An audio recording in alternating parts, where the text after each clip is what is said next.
Hey, Redcasters, be sure to subscribe to our channel and ring the bell to be notified about our latest videos. Go Big Red. Welcome to the Go Big Redcast, the Husker Fan Sports Show.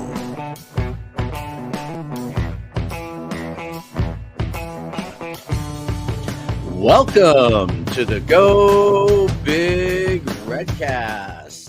This is a special lunchcast edition. It's more like we'll call it a cocktail cast, as I'm here with my special guest and friend, longtime Husker photographer, Hail Varsity photographer since around 2017. I believe you've been shooting the Husker sports for a good, better part of 30 years now.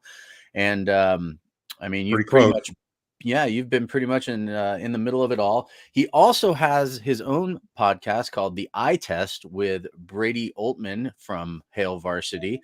And this is Eric Francis. How are you tonight, Eric? I'm doing good. How you doing, Rob? Oh my God, I am so good. I am actually really thankful for you to come on here because I have to say that, you know, I cut back a lot on podcast listening over the last few months because as things start to really normalize, I realized that a lot of people don't think it has, or a lot of people think it has normalized. And I mean, I do a lot of events for my job, and we have still been doing them for about the last year.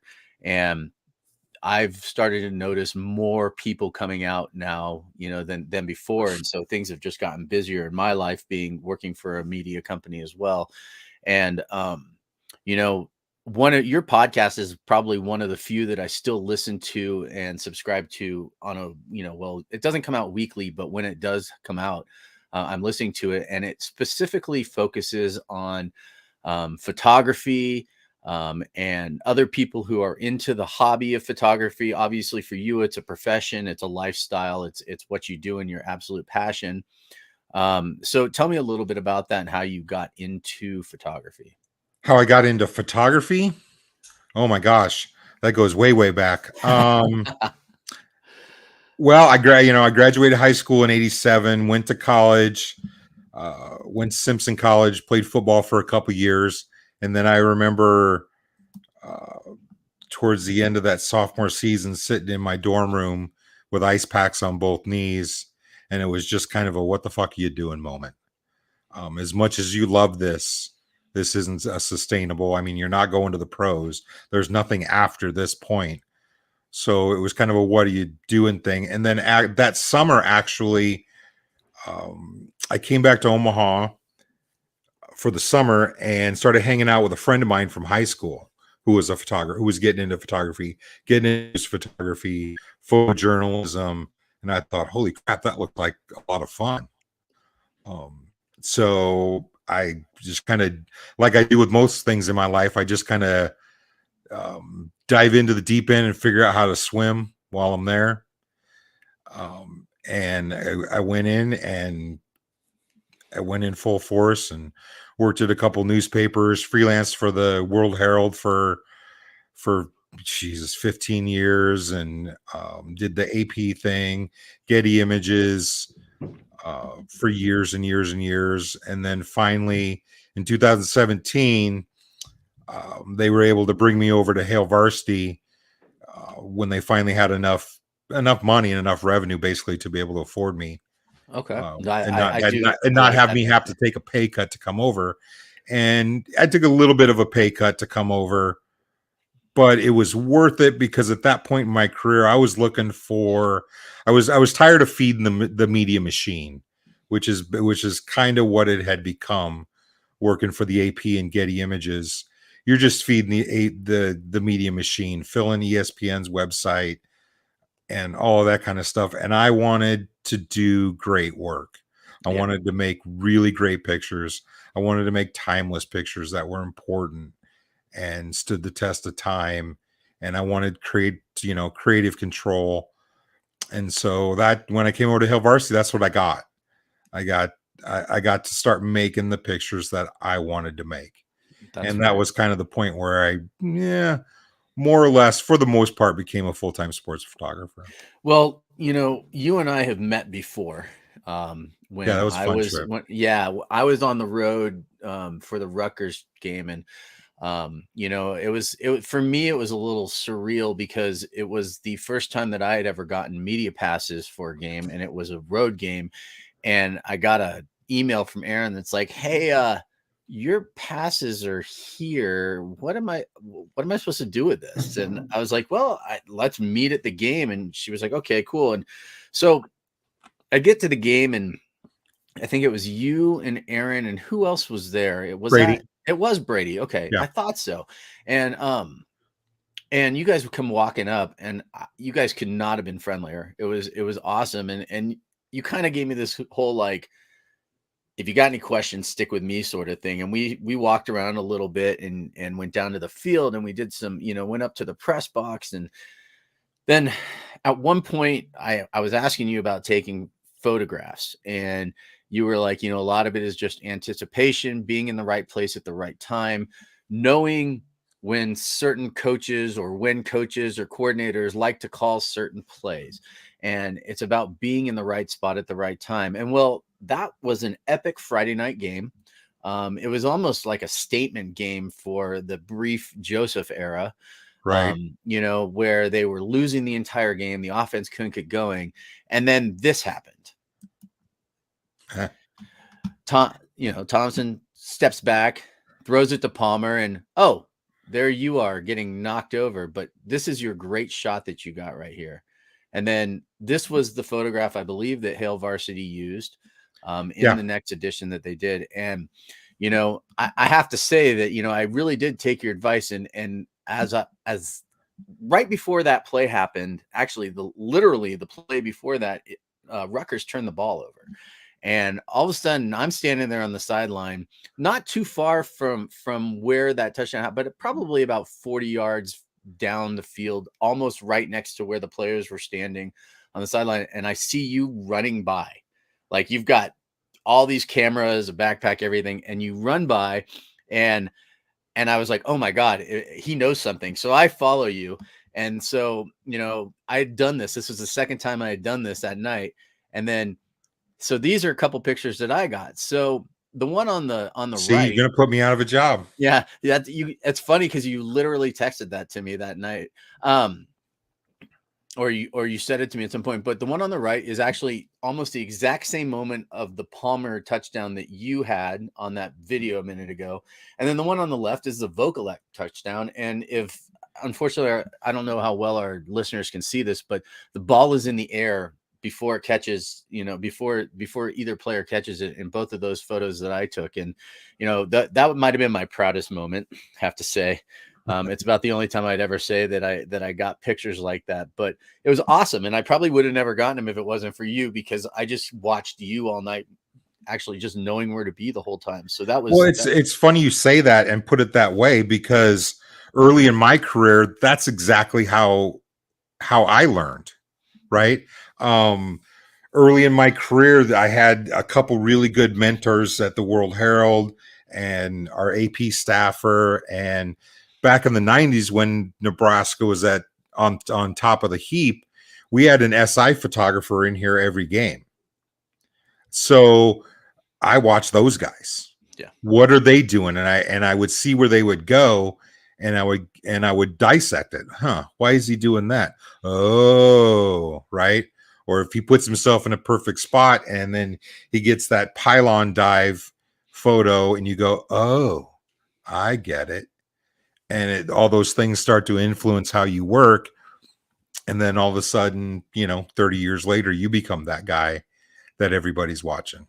Well, and it was cool for me too, because after the game, and I was making fun of myself a little bit, but I kind of became your camera caddy at one point, because I think I apologized to you later. And it's funny you in the heat of the apologize, moment. Sometimes I forget to be nice, and I just say, "Here, hold this." Well, and it's funny because there was literally no apology needed. The fact is that I was more than happy to do it, because I was just so happy to be in the moment.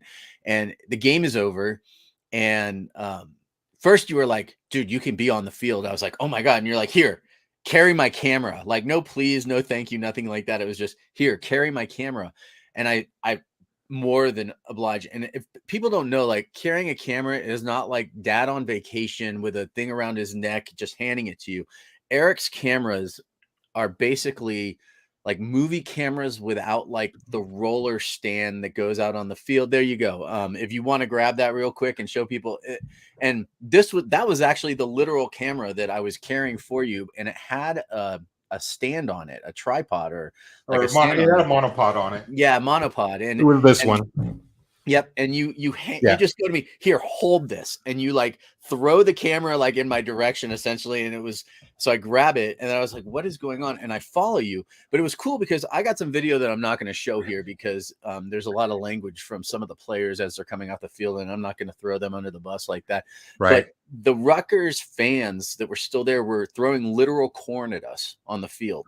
Corn cobs. Corn cobs. Yeah. Like corn, and they weren't even eaten. And I saw the price of those. They were like $8 for those meals, and $8-9 for the meal. And they're throwing the corn at us from the stands. And I'm getting pictures of the corn. I'm getting video of the players like laughing at them and everything. And and I'm looking around for you, and you're like buried between like the legs of people that are standing there watching the players go in, snapping pictures as the players are walking by. I'm seeing a couple of the kids that like I had interviewed earlier in the season. I'm taking it all in. I forget I'm holding your camera. I start walking around. All of a sudden I see you and you're like, oh, hey, can I have that back, please? Yeah, it occurred after the fact. It kind of had flashed through my brain. I was like, God, if he had any idea how much money he was that I entrusted him with, he'd probably shit his pants. Well, not only that, but I also had to go to the press conference afterwards too, and so I was just like, well, I'm not going anywhere. I'm just waiting for Erin to show up so I can walk up there with her, and I did that, and that was just a great time and such a great place to be. And then when I came out after the press conference, you were still out there, and there were some of the players were doing interviews, and you were still snapping pictures. And I was thinking, God, this really is work, because we got there 3 hours before the game started. We actually, Honky and I did a live stream from the field as a show for almost half an hour. I talked with Steve Merrick walked by. Erin was there. She came on and talked for a little bit. Brady was walking around the back. I mean, so, I got there, and then while in the middle of it, the bus rolls up, and I walked down there, and I almost got ran over by the bus. then as I'm getting out of the way of the bus, I almost get run over by Whipple. So, I mean, it was just like a... No, but good thing Whipple doesn't move real fast. So. No, he does not. But some of the players did. And those are... Yeah, those are some big kids too. So it was that was something else. Yeah, it becomes a grind when because like the way our schedules worked out this last year, the only game I didn't do was Iowa. And of course. Yeah, go figure. Yeah, right. So I mean, and all that, the travel weekends they're more of a grind than a lot of people think, right? Yeah. You're flying out afternoon on Friday, game on Saturday, which kind of occupies you mentally the entire day. And then 9 times out of 10 we're taking the early flight on Sunday, which means we got 3 hours of sleep. Yeah, and a lot of your personal pictures too. I think there's like at Eric Francis pics or something on Instagram. I'll share some of those out tomorrow on Twitter and other places. I think we've put them on there too. And you're doing other sports as well. You've got some baseball stuff that you've got going on, and then basketball. You've got some great pictures of Derek Walker. So there's a lot of things you do. Plus, you have a few of your own projects that we're going to talk about here tonight as well. But one of the things I really want to talk about too is I know that there are certain players that a lot of times you will kind of, I don't want to say you attach to their hip, because that would be a weird thing to say, but two, you kind of use them, I guess. I think you said it as your gauge for kind of what the emotions. I think what you're getting at is Garrett this season. Yeah, and so here's a great picture of the last game. We're still on screen, so you can talk. But yeah, he became my barometer, because we had him on the cover of our yearbook this summer, this past summer. The season preview book that we do every summer, and he was our cover guy. And so over the course of a couple hours of shooting, you kind of get to know a kid, and it feels so weird to call these guys kids because they're so freaking big. But young men, I have to remember that they're like 23 years old. But anyways, so you get to know these people, and and Garrett, he's a great kid. He's a great human. You know, he was fun to hang out with and shoot pictures of.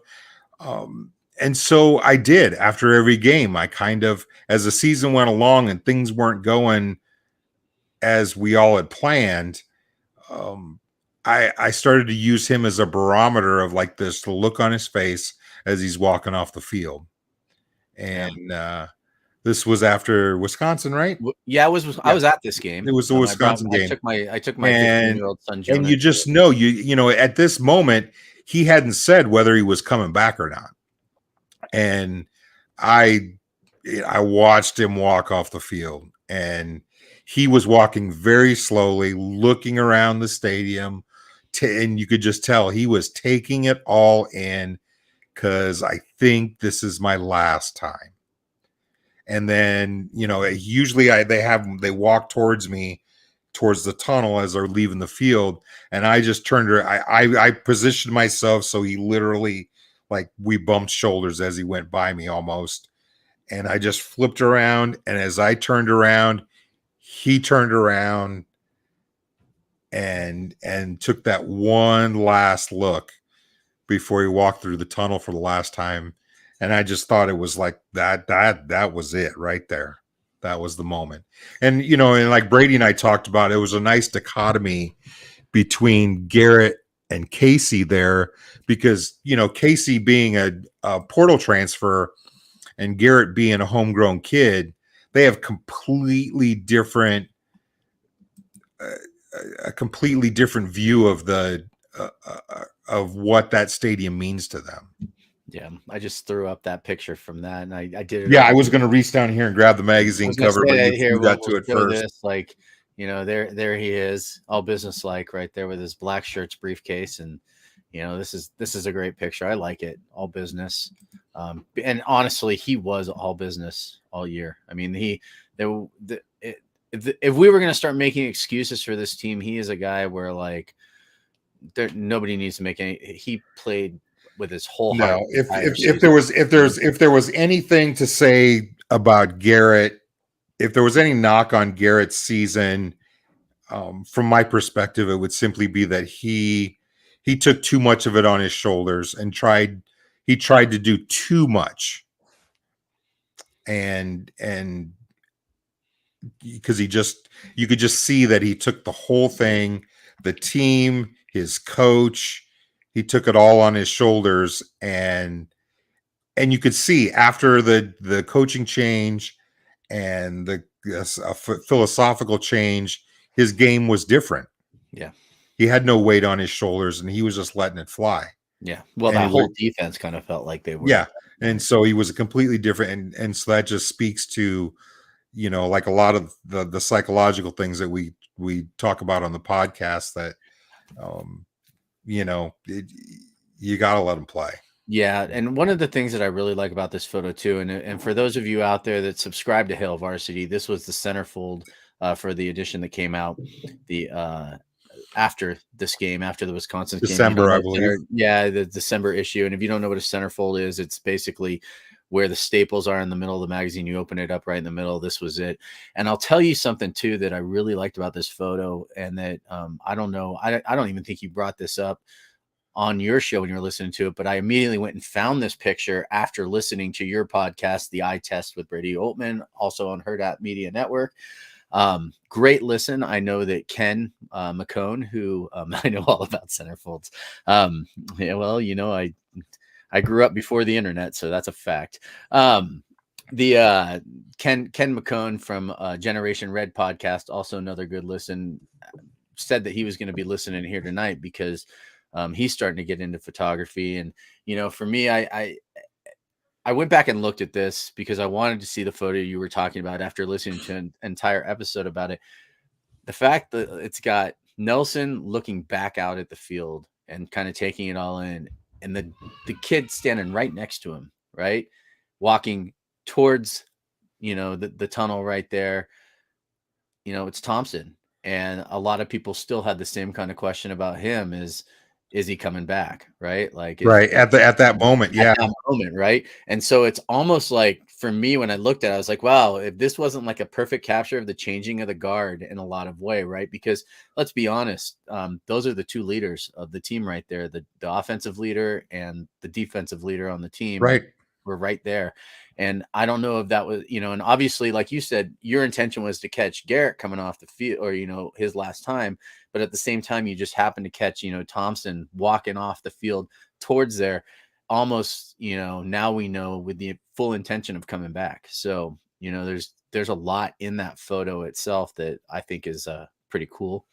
Especially if you go back and just see the things that you caught that you didn't even mean to catch, I guess. And if you did, correct me. But yeah, it's usually the difference between a good picture and a great picture are those subtle nuances that sometimes you kind of have to look deeper into a photo to see the greatness in it.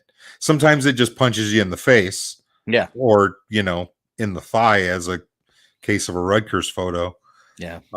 And sometimes it's a little more subtle and you gotta really dig into it to see it. Yeah. Talk about that. Like, I mean, you literally took one in the thigh on that Rutgers catch. Yeah. And in all honesty, it looks worse than it was because I knew it was coming. And years of experience in taking some of those hits, I've learned that, like, when to get one. I know when I got the photo, and now it's time to protect myself. So if you go back and look at that video, you'll see I start to turn away. Yeah. Before and Trey actually slides to the left of me.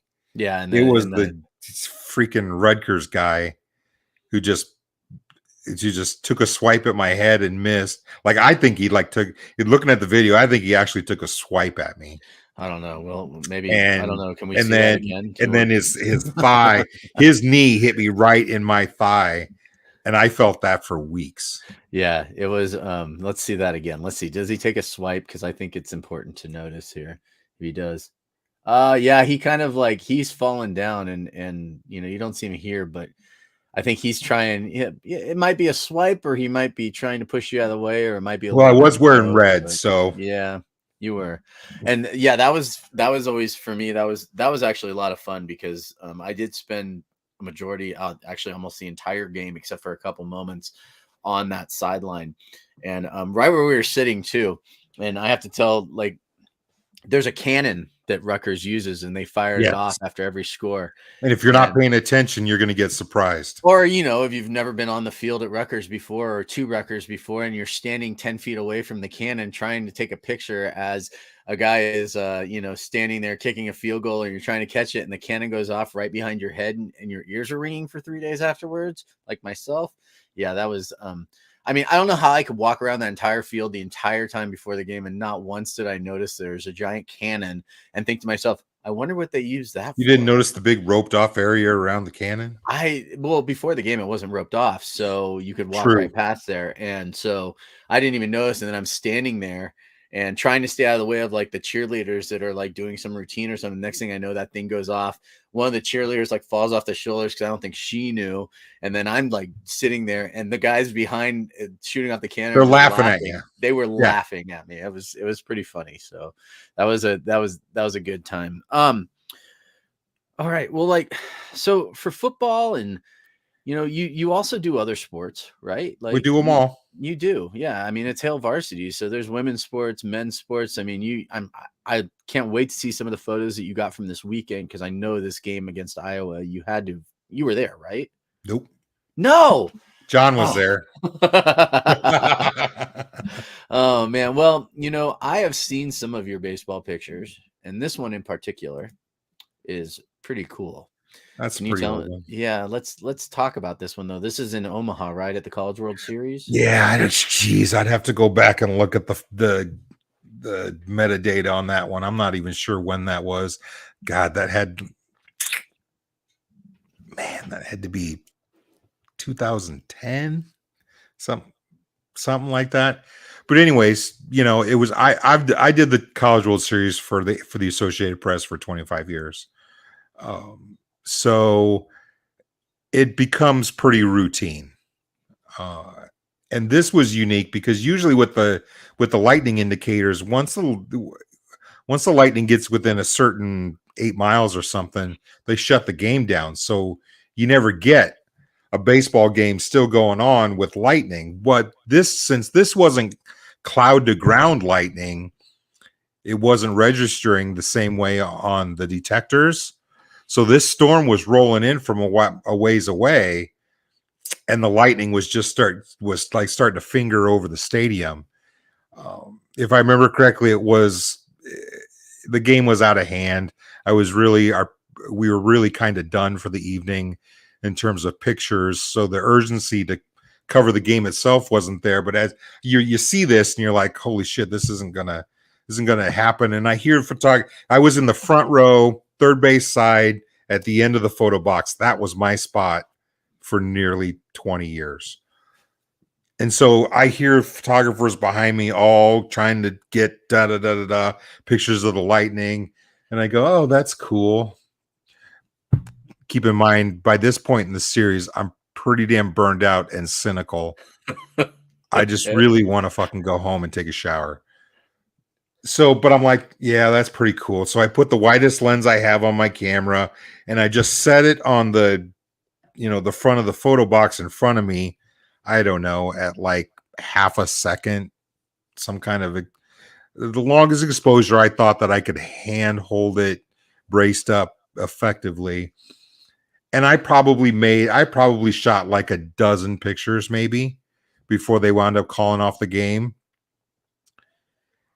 And what I didn't know at the time was, well, I knew it, but I wasn't paying attention to it. Behind me, John, my colleague at the other staff photographer at Varsity, was sitting behind me shooting the game for some other agency. I can't remember at the time. And he had been working on this photo for like 10 minutes. And I had shot like 12 frames. And so I'm looking at the photo in the back of the camera. Because he's behind me, he can see the back of my camera. And as I'm looking through it, and I stop on this picture, all I hear from behind me is, "You're a dick." I'm like, yeah, I get that. Because, he had been working on it for like 10 minutes and I spent like 30 seconds on it. Yeah. I'm like, oh, that's good. And then they called the game and we went in and. Yeah, that's actually I've just been staring at the photo, so sorry if I seem a little. Because I was working for the Associated Press at the time, and they have the rights to do with the image whatever the hell they want. Don't get me started on bad licensing agreements. But if you go to the College World Series, I'm not sure still, but for like a decade straight, they had a vendor there that had licensed pictures from the Associated Press and made posters that you could buy. This was one of them. This was one, huh? Yeah. That's pretty cool. We got a question here. I'm going to throw it up here real quick. Is what's been your favorite game that you've ever worked at? Oh. I like that. All right, here we go. We talked about this pregame, and it's a whole story. I would say, God, there's so many, but because it comes with a great story, I'm going to say the Fiesta Bowl in 95. Okay. Or was it technically 96? The Fiesta Bowl, because you remember that year was all about Steve Spurrier's fun and gun, air raid bullshit that nobody can stop it, blah, blah, blah, blah, blah. So, we're flying down to the game, layover, change planes in Dallas. Getting on the plane in Dallas, we picked up a bunch of really nice people from Florida. I like the pause right there. That's and everything. This guy sitting across the aisle from me went on and on and on for like an hour hop to Phoenix from there. Went on and on and on about how Florida was great. Nobody can stop it. It just went on and on and on. And I just was like, all right, we'll see. We will see. And of course, we all know how that game. What was the score? 62-13 or some shit like that. I think we're still scoring. Yeah, I mean, and made lots of great pictures. Blah blah blah. Everything was great. It was a pain in the ass to shoot, but it was a great game. But the punchline to this story is getting back on the plane the next day, Phoenix to Dallas, as I walk on the plane, I look to my left, and who's the guy sitting in the same seat from where I'm sitting? That guy. That guy. It's always that guy. It's that same guy that I had to listen to for an hour, the 2 days before. Was it a quiet flight home? And he looked in, and we had that moment. He remembered me. He recognized me. And he just looked at me, and he went and just dropped his head. And it was like, I don't need to say anything. See, and that's the difference between you and me is I probably would have just like GBR, motherfucker. I would have been like I would have been poking the bear the entire way home. So right. Yeah. So, well, I mean, I did in my own kind of, because I'm that guy. I did in my own kind of way, which was a lot of questions of, did you enjoy the game? I did. Yeah. I thought it was a great game. Yeah. There's still time left on the clock. I think we can score again. Yeah. It's a little I think they just did. I think they just did. Yeah. Like I would have been like in the most random moment on the flight. Like, okay, after like the seatbelt signs were taken off, things like that, I would have like just randomly, like not even looked at him or anything, just stood up really quick and been like, touchdown Huskers, like, but see, you don't have to, because half of that plane was Husker fans. And if you know anything about traveling with Husker fans after a win, which we haven't seen a lot lately, but back in the day, the entire plane flight home was go Big Red, to the point that the pilot gets on and acknowledges that he has a plane full of Husker fans, and it was a great game. Yeah. I mean, unlike New Jersey, where you're walking through and you have Husker stuff on, and people are like, "Oh, you're from Nebraska? What are you doing in New Jersey?" Because they don't even know there was a game on Friday night. I mean, right? And that's what. Oh my God, that was not a sold out game. I still remember. I sent a picture to my friend. I don't remember if I put it on Twitter or if I did anything with it, but it was an hour before kickoff, and I was walking through the stadium, and that parking lot, right by the stadium, the one that we went, still wasn't full. No, and I'm like, and I can't even. I grew up for parking there. That's it. Right. I grew up, but I don't care what the parking is. Yeah. I grew up an hour before the game, and the parking lot is still not full. Are you kidding me? Well, when we met up, there was I think there was as many Husker fans in the parking lot. It was like there high was school more. game. It was like and to give listeners a little bit of an idea, the parking lot outside the Rutgers Stadium, I'm not sure if like the East, the West Stadium, whatever, but it's where you go into the game essentially on that side of the stadium. The main gate. Yeah, it's like a high school parking lot. It's not. I mean, there are parking lots in Texas that are bigger at high school games in Texas. Parking lots in Nebraska that are bigger. Yeah, there's literally a parking lot underneath the overpass in Nebraska that I have tailgated in before that is larger than the entire Rutgers parking lot, and most of their parking is done out by their soccer fields, and it's like fields. I don't even like literal fields that they have there. Right. So. But yeah, so that was a big takeaway from that game, and they kept calling it sold out, and it was not sold out. Not even. Well, you could see in the background of the Trey Palmer picture, yeah, it might have been sold out, but didn't it? Not everybody came. No, like almost nobody came, and it was a beautiful night. It was awesome. I think I wore shorts that night. Yeah, I was wearing shorts, and I was wearing pants, but I was wearing a t-shirt until probably like the third quarter or something. So halfway through the third quarter. But so I mean, it is nice because this year, it was a good year, and everybody got to be on the field, and we had fans in the stadium and all that. But in 2020, it wasn't quite that way, right? I mean, COVID hit. And no, 2020 was the most surreal experience in shooting sports I've ever gone through in my life. I've never been to a Husker football game where I could hear the coaches talking to their players on the field. So quiet in that stadium. It was disconcerting, isn't even the right word.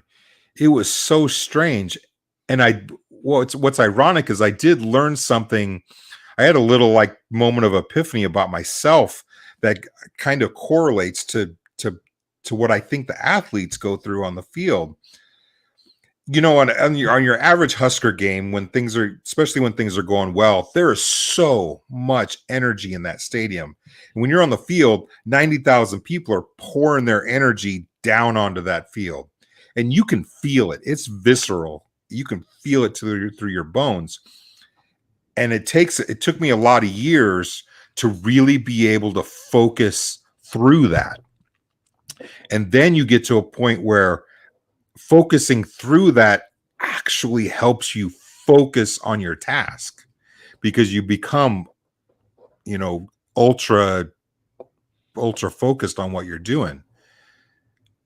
And then all of a sudden in 2020 it was gone. Yeah. And the stadium is quiet. There's no energy. There's no nothing. I spent the first couple games we shot that, I'll say fall, but it was really freaking winter.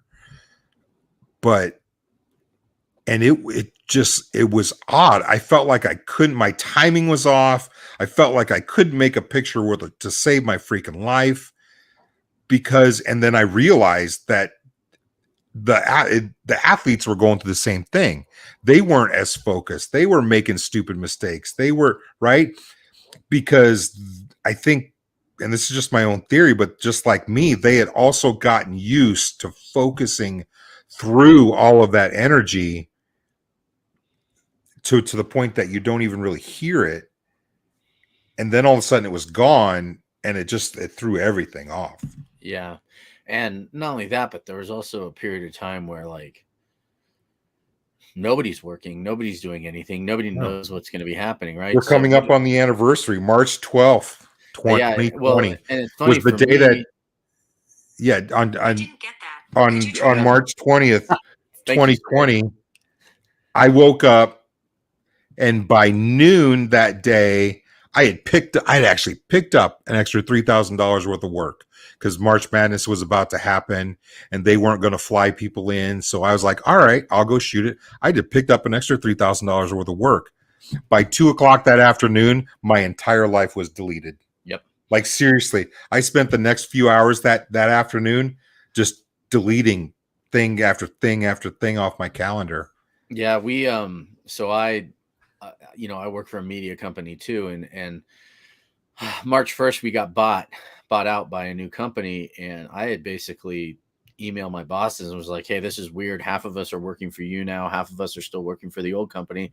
Can I just work from home? And my boss was like, yeah, go right ahead. And then about a week and a half later, I'm like sitting at home, and I got an email that was just like, if you haven't already started working from home, stay there. Like literally stay there. Let us know if you need us to mail you anything to your house. Like we will ship it. Do not come into the office. And, and as I like to call it, when the world ended, it was right before St. Patty's Day. I think St. Patty's Day was on like a Monday or Tuesday that year.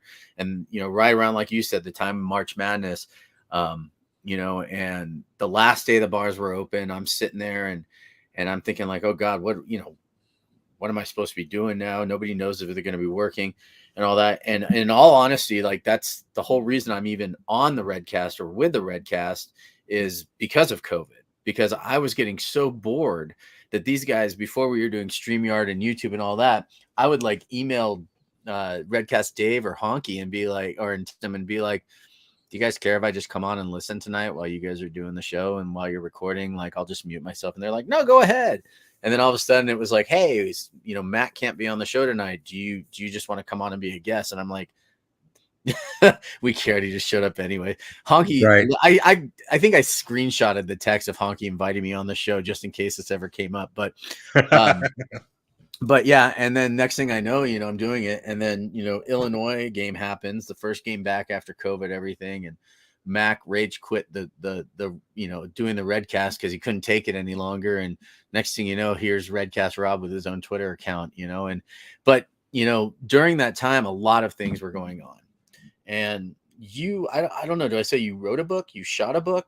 I shot some pictures and didn't know what to do with them. Yeah, I shot some pictures and didn't know what to do with them. So I put them into a book. You did. And long story short, I mean, my elevator pitch on that moment was, like I started off with, it was March 12th.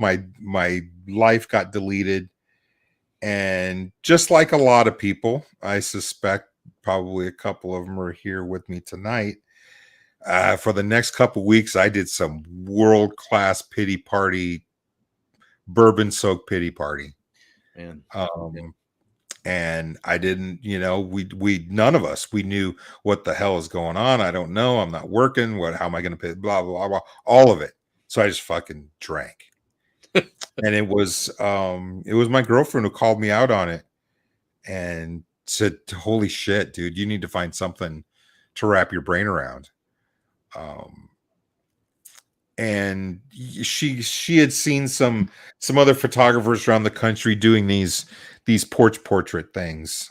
And quite honestly, my first take on it was, Jesus, that's corny as fuck. That's just not my style. What am I going to do? I'm going to drive by and say, be happy, smile, sit on your porch, and I'm going to shoot it from the street here, and it just didn't seem my style. So I resisted it for a few weeks, until, like the old journalist in me started to get itchy that there had to be some stories out there worth telling. And I'm not a writer. I'm not a wordsmith like Brady and the other writers we have at the magazine. I'm not wired that way. My brain's wired for images. And so I had this thought of, well, what if I just ask people a simple question and get their responses and print their response, or, record their responses as they gave them to me. No editing, raw, unraw, whatever language they used. And I'm just going to run it. And so I started up an Instagram account because why not? And I just started shooting these, calling on friends and things, and just started shooting these pictures, and I'd post them on Facebook, and I'd get more, or I'd roll by and spend 5 minutes shooting some pictures of some people. And then I would just simply ask them how they felt about everything today.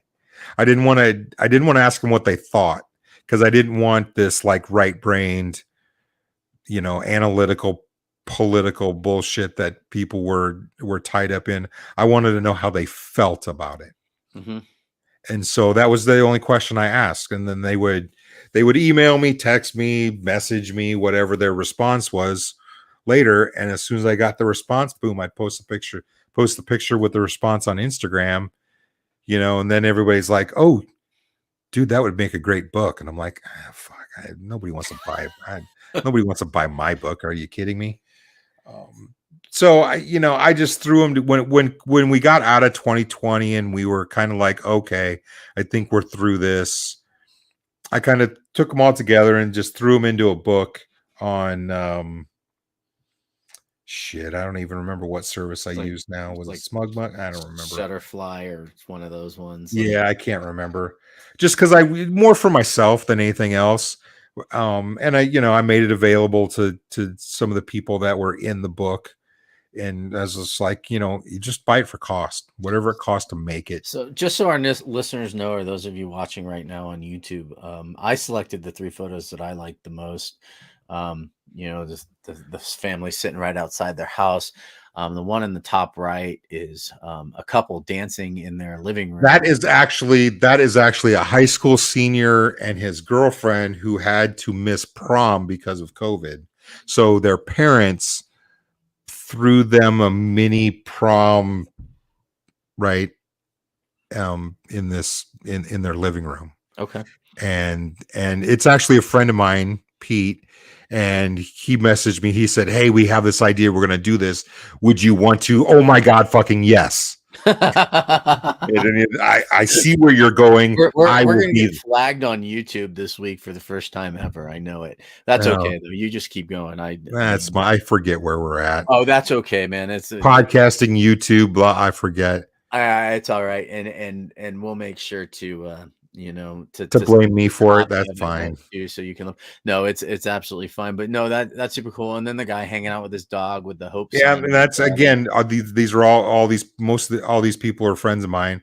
Kurt, I've known for decades, And, you know, you stand out in front of his house there, and, you know, I see the sign that says hope, and I'm like, that's kind of a no-brainer picture. Yeah.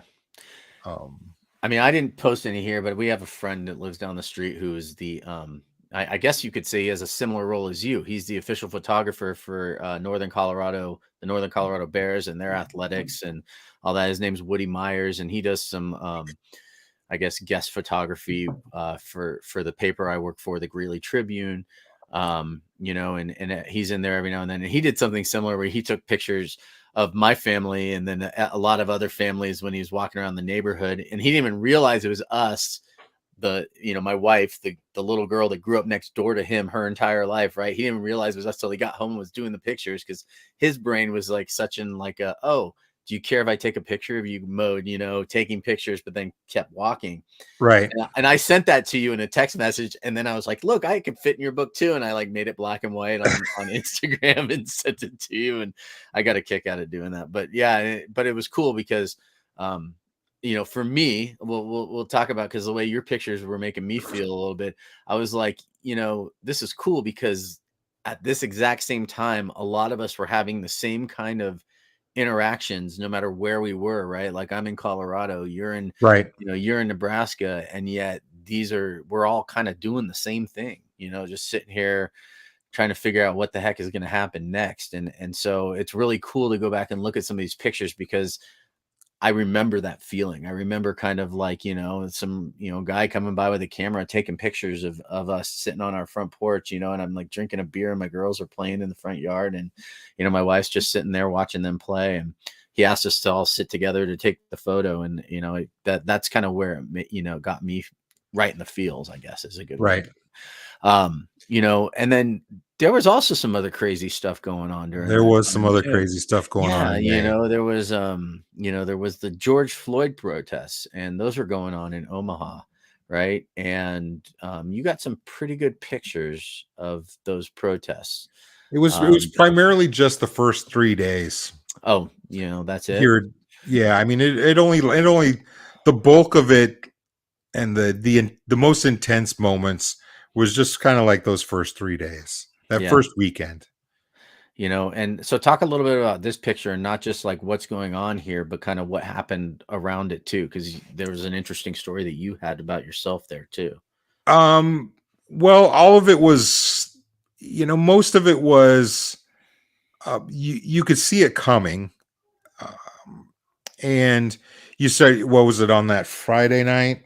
I think it was. You heard the rumblings on social media that this was going on.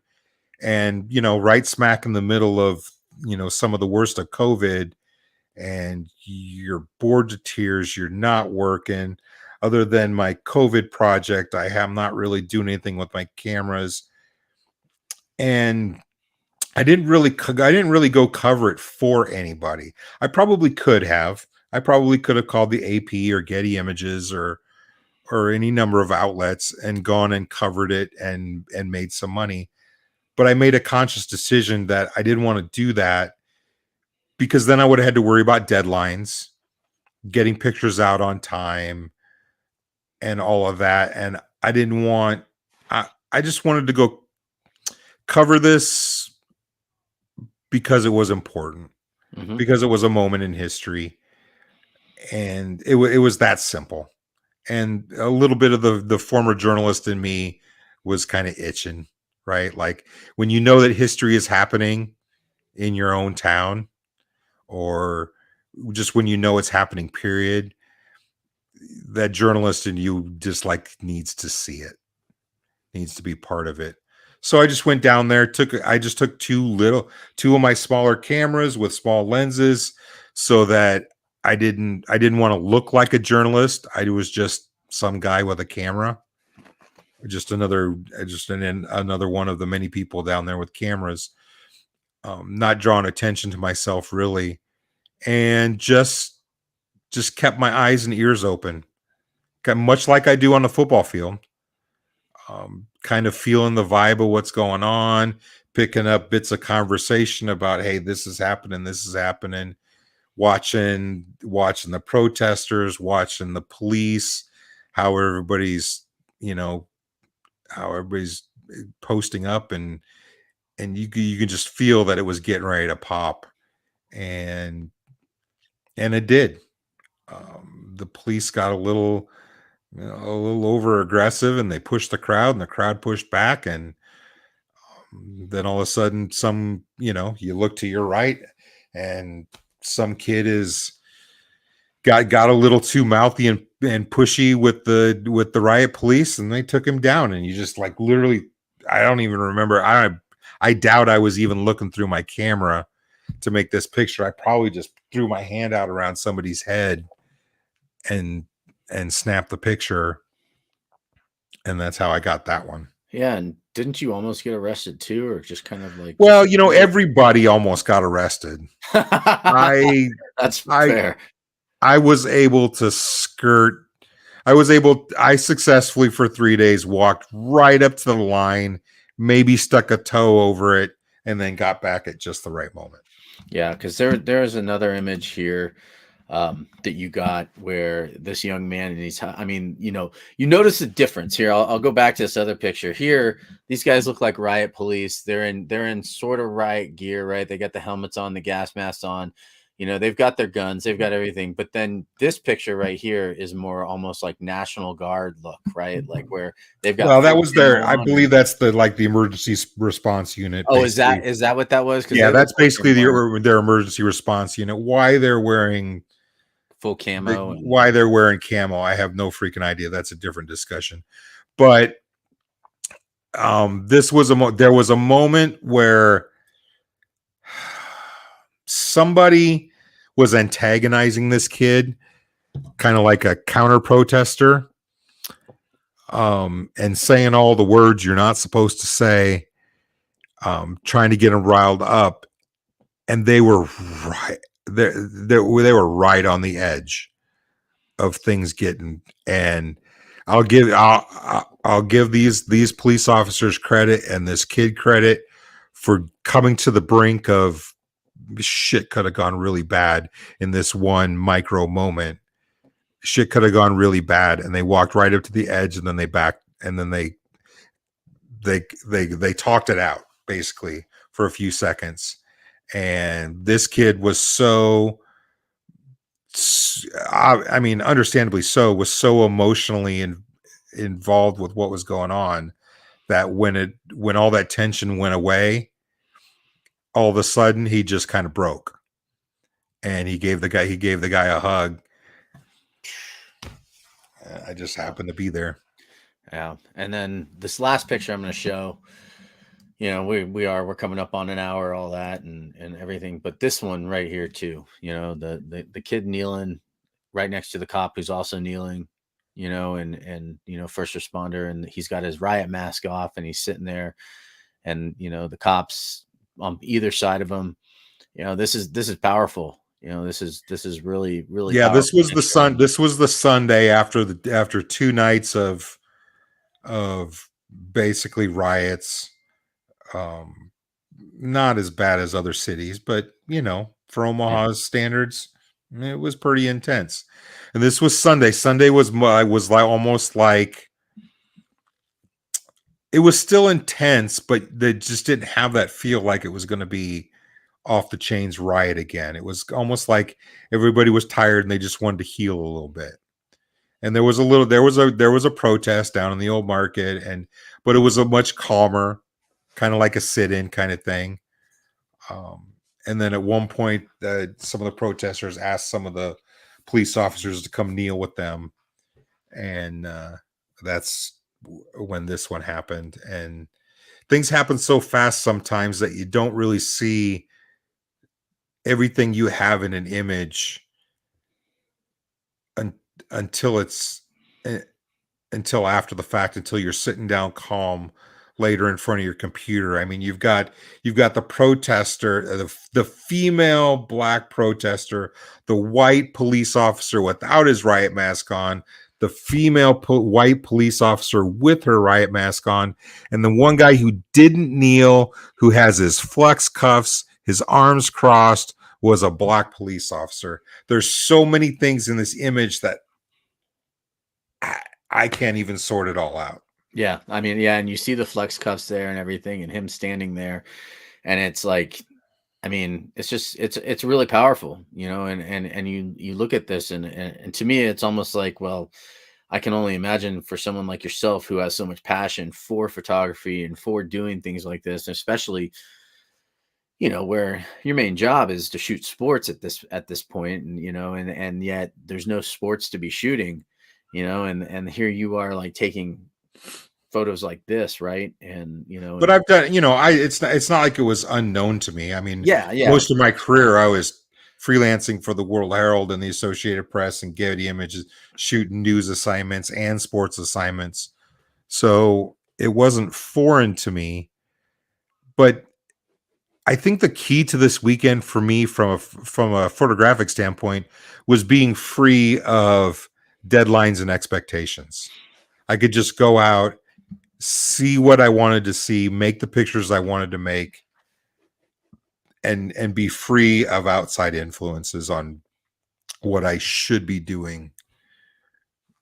Yeah. You know what I mean? Yeah. And I guess too, we're kind of at that point. What advice do you have for if anybody is listening right now, and they want to get into photography, or they're just trying to kind of understand what it takes? Because I mean, everything now is captured on cell phones and on all that. You've Right. got a camera that I've had to often mortgage my threatened to house do. buy. Oh, go ahead. I was just saying, you've got a camera that like I'd have to mortgage my house to buy, and then here I am Almost. with a cell phone with 4 different lenses on it. And you've actually talked about it too. And I would love to enroll in this class if you ever do it, where you were talking about maybe doing a class to tell people like how to shoot pictures with a cell phone, right? And That's why I've often joked about, kind of half-heartedly joking about, if I ever do a photo 101 kind of class, I'm just going to do it with everybody. Just bring your cell phone. And the reason behind that is I use my cell phone all the time. I mean, half of the pictures you're on the, like if I'm traveling and stuff like that, and I see an interesting thing, I shoot it with my cell phone because I can shoot it, work it up, do it the way I want it, and post it within minutes. But cameras have gotten so good, whether it's cell phone all the way up to professional level cameras, that the barrier to entry that I went through shooting, because I started shooting on film, right? You had to understand what the shutter speed and the aperture and the ISO and how all of that played together, and because you couldn't look at the picture on the back of the camera to see if you did okay, you had to know by putting all those numbers on the camera exactly what the picture was going to look like in your head before you even shot it. That barrier to entry is gone, right? You can, even with the new mirrorless cameras, which is, what I use with my Sony cameras, what I see in my viewfinder is exactly what I'm going to get when I push the button. There is none of that I had to go through. So the point of that, a lot of photography courses still focus on the basics that they call them, I think is irrelevant. Personally, I think the basics should be light, composition, and moment.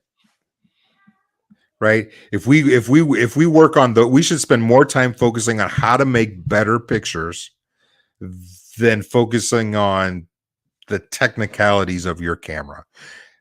We'll get around to that, like in my version of if I ever do a course, but we're going to start off talking about how to make better pictures, because anybody can do it, right? Like, I got pictures on my social media stuff. Oh my God, what camera did you use? And I'm like, my iPhone, because I didn't feel like going out to the car and getting my big camera, and this was in my hand. There's an old adage in photography, because photographers like to talk about gear. It's just kind of, I don't know if we're just gearheads at heart or what, but photographers like to talk about gear and the latest, greatest gear. But there's an old adage that the best camera is the one in your hand. Yeah. Right. I like that. whatever you have in your hand is what you have. Make a nice picture with it. And you can do it with cell phones. You can do it with, you just get there. There's just, we got to get to the idea, but circling back to your original point of what advice would I give to, like, if you're saying younger, newer photographers in the game, I would say figure out, one of the things I say a lot is two things. One, try to shoot with intention, right? Do things with a purpose. Don't just go out there and start clicking around, not thinking about what you're doing and hoping that something great's going to show up in the camera. It doesn't work that way. If you want to make a great image, you have to shoot with intention, with purpose. And second, start to pay attention to the images that you're drawn to when you look at other people's photography.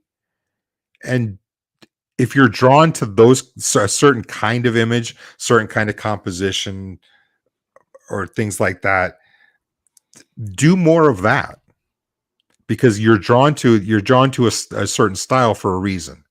So do more of that. That's something that I didn't do early in looking back on my career. I was drawn to a certain type of image, but then I got my immediate circle of friends were much more like hardcore photojournalist, be in the middle of the action kind of thing. And so I kind of got sucked into that, and it never really felt right for me. I always struggled because the picture that I was drawn to was the more subtle, thoughtful. Thoughtful maybe isn't the right word, but something a little more subtle and introspective on the edges of an event. Which is hilarious because we just got done talking about the protests where I put myself right smack in the middle of it. Smack of it. Yeah. Right. That's okay though. But then again, we ended with an image that had lots of subtlety to it. And we talked about the Garrett image, the Garrett Nelson image that had a lot of subtlety to it. I wish, in hindsight, looking back, I wish I would have identified that earlier in my career and spent more time nurturing that part. Yeah. But in hindsight, I wouldn't trade any of it because it all was there for a purpose. Yeah. Well, I really appreciate you coming on with me tonight. I think we've been talking about this since the Rutgers game, of you coming on. And I think that's the first time we talked about it, right? Yeah. And it's for me, it's been worth it. It's great because, one, I mean, you're a friend. We've started texting, and I don't think we'll stop. I plan on hopefully seeing you in April when I come out for the spring game. Well, hopefully I didn't get you guys banned off of YouTube tonight. Well, if you did, at least we know who to blame, and you own it. And I think that's the most important part. But as with tradition with the Redcast, I'm going to give you the parting shot. Oh, the parting shot. Oh, see, now I'm going to have to edit my language. Don't stink and go make a picture worth looking at. I like that. And it's always you can say GBR. You can say don't suck. That's okay. But yeah, well, I'd like to thank all the Redcasters that did listen in and tune in tonight. And if you haven't already, like and subscribe our YouTube page, and follow us there. And for everyone else listening, that's a Go Big Redcast. Go Big Red.